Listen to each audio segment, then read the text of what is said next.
All right. Hi, students. Sorry to have missed you in class today.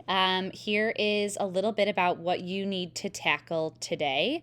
I'm starting today's video on our absent folder, which you already found, which looks a little different because there's a video in this slot right here. But here is what you're going to accomplish today. The first thing you're going to do is obviously watch this video, so well done. You're already in the process of getting that first thing done. And then you're going to move on to an activity called Crisis Collaboration COVID-19 activity.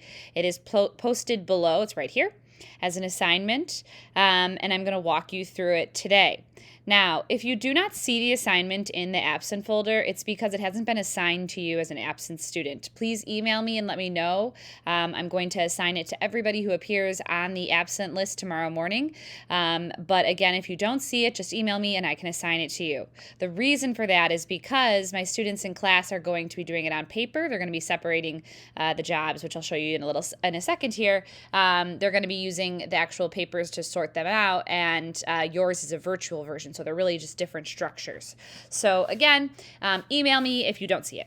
Last thing you're going to do today is a quick discussion post to share your opinion about this topic of COVID-19 and who bears the responsibility for COVID-19. So first things first. Back on December 27th, so a few weeks ago, President Biden gave a briefing to the COVID-19 response team. In it, this is the actual transcript, he was going over a little bit about whose job is what in handling the pandemic. Now, we are 2 years into this, 2 years of trying to solve this very large problem. And in the conversation between himself, a wide array of medical experts, as well as all the governors throughout the country, so all 50 states have governors, and those governors attend these briefings as well to manage the state response. So he has it's like a big Zoom call, as well as a handful of other in-person people at the actual White House. And he is going through the actual, this is the actual transcript, so you'll notice it sounds a little informal at first.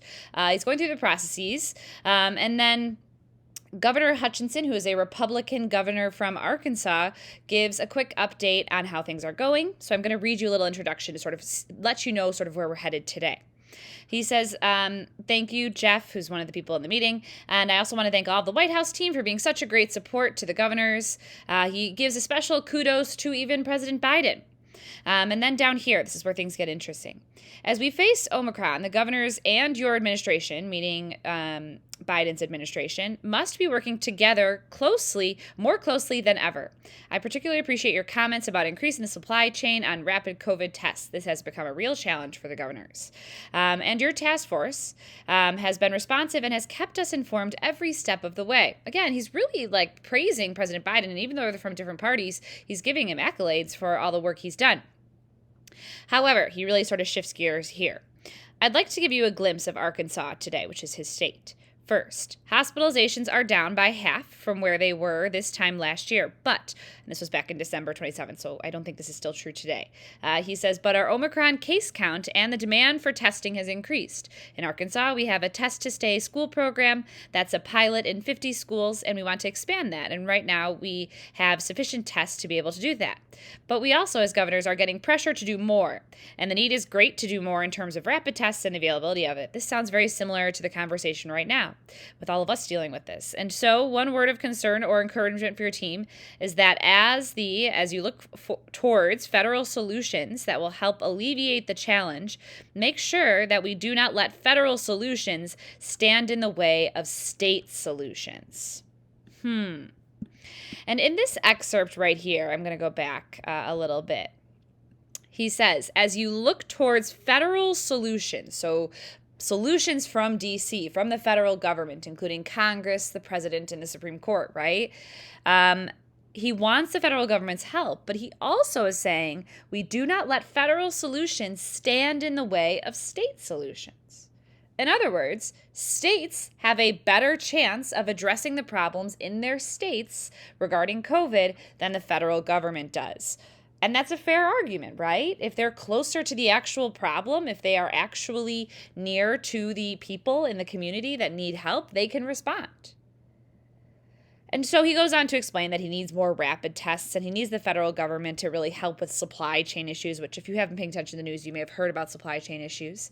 But he does say that he really wants the federal government's help in getting those tests, but he also wants the federal government to really, stay out of the way. And so then the president responds, and he goes to say, and this is what really made headlines, "Look, there is no federal solution. This gets solved at a state level." So I ask you, according to the president, as well as Governor Hutchinson, a Republican from Arkansas, whose responsibility is COVID? Does this response differ from how you viewed the responsibility of the pandemic? So this is the question we're going to raise today. Who is responsible? Is it the state or is it the federal government? Or is it an interesting combination of both? So this is your slide activity that you're going to see in your folder today. This is what it'll look like once you open it. You're going to open it into slides like we've done before when we used to take notes on the Constitution. They're your slides. You can edit them, so you have control over them. The first few slides are just a really quick reading explaining, first of all, this slide, if you don't know a little bit about COVID-19, if you've never heard of it, this is a little bit about what it is. But the second slide here explains that because so many issues are bigger than one single state, states often partner with the federal government as well as other states to tackle big problems: child nutrition, assistance for low-income citizens, emergency responses to natural disasters, and infectious diseases. Research and support are just a few that usually require federal, state, and even local governments to work together.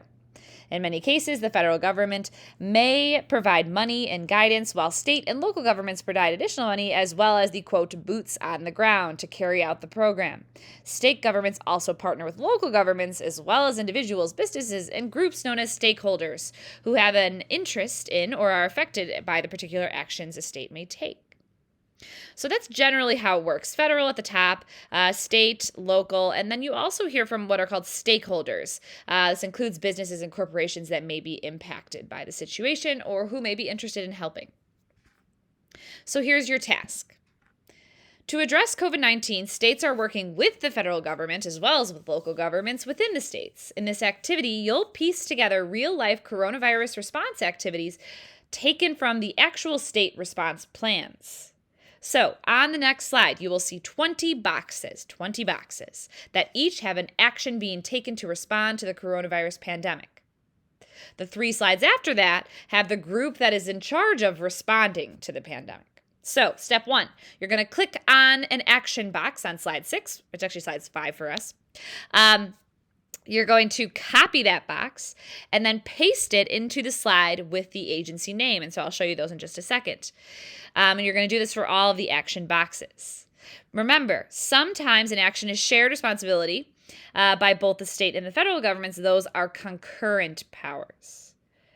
So these are the 20 boxes that you're going to sort. These are 20 very real things that have been done in the state of Illinois, actually, in order to address COVID-19 as well as with the federal government. So what you're going to do on your slides application is click, and then you're going to copy the item that you think you know where it might go. So let's say school closures.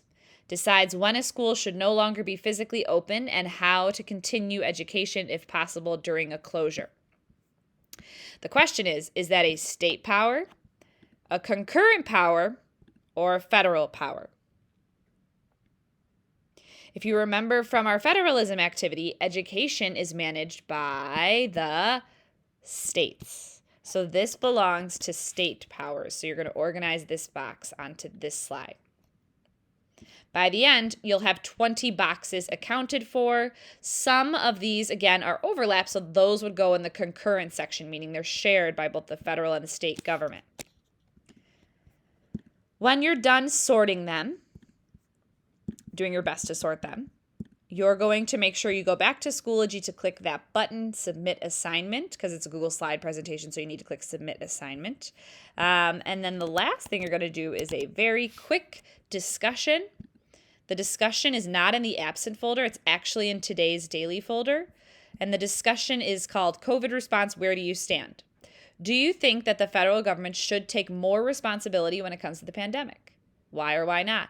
Be sure to use examples from the Crisis Collaboration COVID-19 activity. All right, so that is the end of my instructions for being absent today. If you have any questions, please let me know. I'm here to help. An email is always a good idea if you get stuck. And again, just a reminder, there is a quiz on Friday on the principles of the Constitution, and the study guide is also due on Friday. That is posted in today's folder as well. All righty, everybody, have a good day.